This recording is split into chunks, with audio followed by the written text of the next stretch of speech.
మనకి ఈరోజు ముచ్చట ఏంటంటే కేసు పెట్టక ముందు ఒక లెక్క, పెట్టిన తర్వాత ఒక లెక్క. అయినా కానీ విష్ణుప్రియది కేసు పెట్టిన తర్వాతనైతే సో ఇన్కమ్ అయితే మస్తు పెరిగింది, సబ్స్క్రైబర్స్ కూడా చాలా పెరిగిర్రు. సో ఇక్కడ చూడండి, దాదాపు ఫస్ట్ కేసు పెట్టక ముందేమో 1800 చిల్లరేమో ఉండే.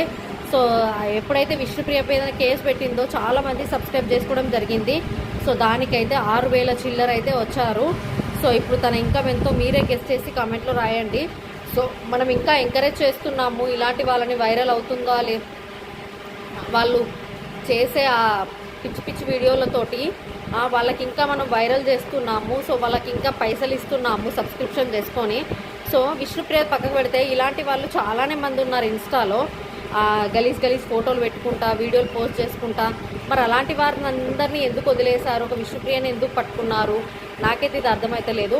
సో అందరినీ కూడా ఎవరైతే చాలా బ్యాడ్గా చేస్తారో వాళ్ళందరినీ కూడా తీసేయాలి అకౌంట్స్. సో అప్పుడు వాళ్ళకి ఏర్పడుతుంది.